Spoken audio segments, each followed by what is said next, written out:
Oh hey! In der Regel Reviews eigentlich kaum, beziehungsweise fast gar nicht über Bücher auf die Szene. Warum auch? Denn meine Zuschauer bestimmt eher mehr weniger interessiert daran. Aber da ich eine so kuriose Oddity mehr oder weniger gefunden habe, dachte ich mir, wieso mache ich mal nicht eine Ausnahme und rede mal über dieses Buch. Bedenkt auf jeden Fall, ich bin kein professioneller Bücherreviewer, also wenn es Stumblers gibt, dann entschuldige ich mich schon mal im Voraus. Anyway, ihr habt den Titel gelesen, wir reden heute über die fucking Novelization vom SpongeBob Schwanker-Film, die auf jeden Fall ein paar interessante Dinge zu sich hat, aber im Generellen vielleicht nicht so erwähnenswert ist. Aber dennoch wollte ich mal das Video machen. Hierbei handelt es sich nur um meine Meinung. Also falls ihr mit meiner Meinung nicht zustimmt hier, lasst mich doch eure Meinung gerne in den Kommentaren wissen. Alle Disclaimer wurden disclaimed, legen wir mal los mit dem Video. Und beginnen wir doch mal ein wenig mit einer Backstory. Bücherteilen zu bekannten Filmen ist nicht etwa so was Kurioses, wie man zuerst denken würde. Heutzutage eher mehr selten bis kaum existent, waren sie in den 2000ern und auch in den 90ern sehr, sehr beliebt. Auch davor natürlich, aber so wirklich einen richtigen Boom haben sie in den 90ern, aka 2000ern bekommen. Da hat fast irgendwie jeder bekannte Film oder semi-bekannte Film seine Novelization kurz vom Release oder nach Release bekommen. Und wo kann man nur beginnen? Beginnen wir doch mal mit der Story, denn das ist wohl der beste Punkt zu beginnen. Die Story ist jetzt nicht wirklich etwas sehr anders. Der Core ist eigentlich derselbe. Wenn ihr den originalen SpongeBob-Film kennt, dann wisst ihr eigentlich genau, was die Story ist. Viele Leute, die warum auch immer nicht etwa die Story in ihrem Kopf haben, erkläre ich es mal ganz kurz. Im Film kriegen wir mehr oder weniger die Journey von SpongeBob, wie er versucht, sich selber zu akzeptieren und sein kindliches Ich nicht wirklich etwa mag, aber am Ende des Tages dann doch eher mehr akzeptiert. Es ist eine ganz große Roadtrip-Story mit Ian und Patrick, wie sie versuchen, die Krone von König Neptun zurückzukriegen, denn Plankton hat die gestohlen und hat sie an Cell City verkauft und siebte das nun etwa an Mr. Krabs, der, wenn die Krone etwa nicht in den nächsten Tagen gefunden wird, mehr oder weniger sein Leben verlieren wird. Und das ist die grobe Story, ihr alle kennt sie, ich glaube, ich muss da nicht wirklich ins Detail gehen. Und ja, die Story ist eigentlich dieselbe. Es gibt ein paar Veränderungen, zu denen wir später kommen. Egal, reden wir doch mal über das Cover und das Visuelle von diesem Buch. Auf jeden Fall, wenn man mal das Buch etwa hinten anschaut, hat es auf jeden Fall seinen Charme vorne, hat es auch irgendwie seinen Charme mit seinem Cover, aber so wirklich ein großer Fan vom Cover bin ich jetzt. Da kann man auf jeden Fall sehen, dass dieses Cover aus einer bestimmten Zeit kommt. Es ist auf jeden Fall ein bisschen billig, ich meine, das Foto von Plankton ist so ein Stockfoto mittlerweile, das man irgendwo mal gesehen hat und auch hier etwa wieder benutzt. Das von Patrick und SpongeBob hat ihren Charme, aber mixt jetzt auch nicht etwa so gut mit dem Hintergrund, was auf jeden Fall auch aussieht wie ein Stockfoto von irgendeiner random Insel. Hat er seinen Charme, vor allem mit dem gigantischen Logo des Films, absolut, aber ich würde etwa lügen, wenn ich nicht sagen würde, dass dieses Cover doch ein bisschen ein Touch hat von was Billigen. Wenn man aber, wie gesagt, etwa nach hinten etwas schaut, kriegt man dann ein bisschen kreativeres. So ist der blaue Background sehr charmant, wenn auch simpel gestaltet, aber hat auf jeden Fall diesen SpongeBob hier zu sich, was auf jeden Fall sehr viel addet. Und auch wie man etwa die Synopsis hier macht, ist sehr, sehr spannend. Generell, wie man auch etwa diese Fronts von SpongeBob nutzt, wenn man etwa darüber redet, wer denn nun etwa den Film produziert und directed hat und so weiter. Sehr, sehr unterhaltsam. Ich hätte mir das gewünscht auch für diese eine kleine Etage, wo wir sehen, wer denn nun hinter dieser beliebten Novelization steckt, und zwar Mark Cerny. Ich habe den Namen bestimmt geputzert, aber good job, Mark Cerny. Wir werden auf jeden Fall mal sehen, wie gut du etwa die SpongeBob-Welt in Bücherform erzählen kannst. Doch anyway, steigen wir doch mal in dieses Buch richtig rein. Und wie kann man am besten etwa hier reinsteigen, als etwa zu reden über das, was etwa verändert worden ist. Und bedenkt, hierbei rede ich etwa wie die englische Version, also werde ich auch bestimmte Dinge referenzieren, die vielleicht nicht in der deutschen Version dabei waren. Ich weiß noch nicht mal, was es eine deutsche Novelization gibt von diesem Film. Vermutlich nicht, da diese Book-Tie-ins dann doch etwa hierzulande selten bis kaum wirklich existent waren. Aber vielleicht gibt es sie und dann müsstet ihr mich etwa in den Kommentaren korrigieren. Oder nicht. Oder doch, wer weiß das schon. Anyway, springen wir doch mal, wie gesagt, ins Buch rein. Und da gibt es etwa bestimmte interessante Veränderungen. Natürlich, wie üblich für eine solche Novelization, wird natürlich ein bisschen mehr dazu geaddet. Immerhin kann man dann nicht etwa das Skript einfach nehmen und das 1:1 einführen. Habe ich recht? Eric Sayward mit einer Novelization zu The Visitation. Habe ich recht? Aber ja, es gibt ein paar Veränderungen, beziehungsweise ein paar Editionen dazu. So wird natürlich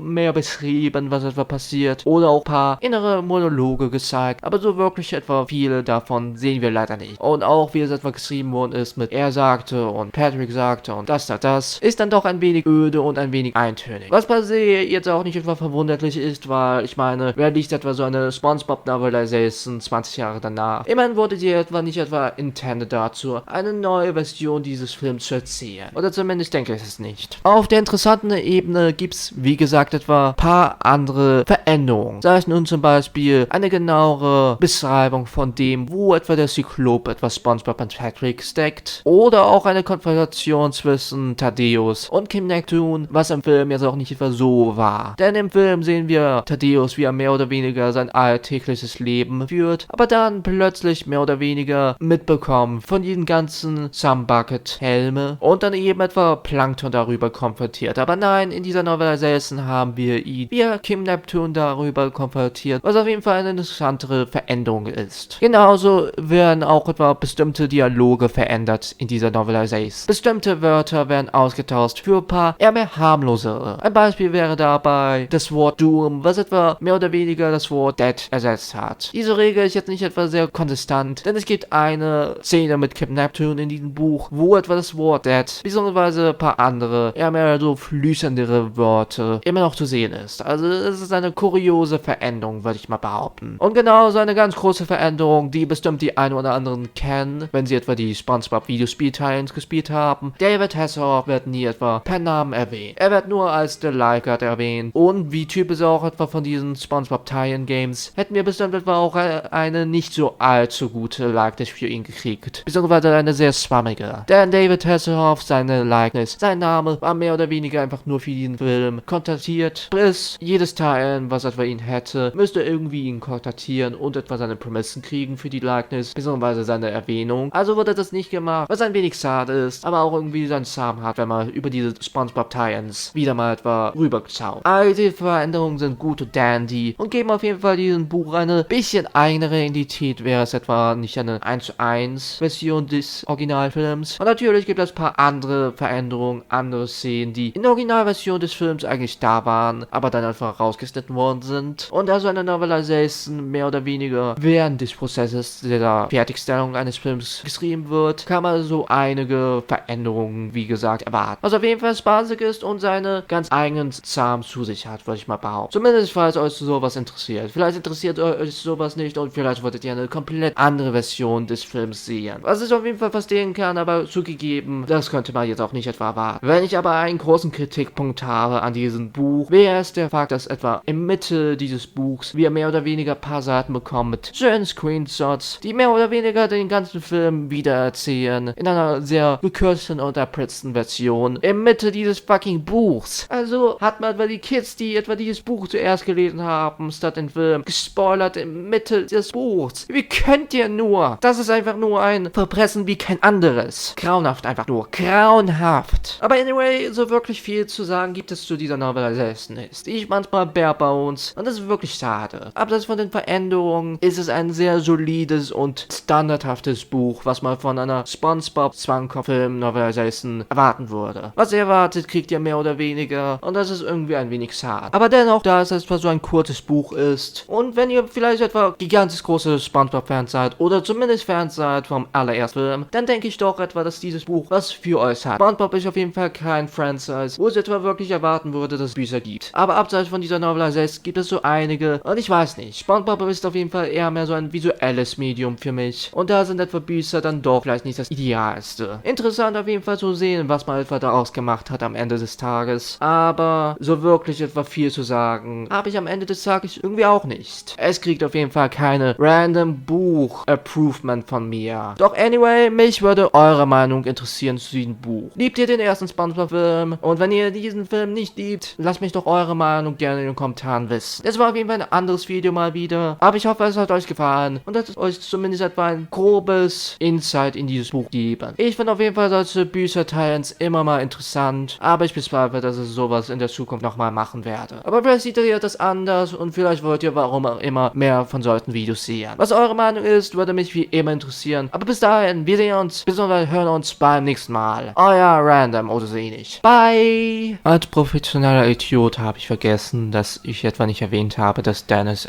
ein komplett anderes Design hat. Beziehungsweise ein ganz grobes anderes Design. So ist sein Gesicht mehr oder weniger nicht etwa mit einem Hut behütet, also auch etwa mit dieser ikonischen Sonnenbrille. Also macht dieses Bildersegment dann doch so viel mehr Sinn und kriegt etwa eine 10 out of 10 für mich. Okay, jetzt aber wirklich etwa bye bye.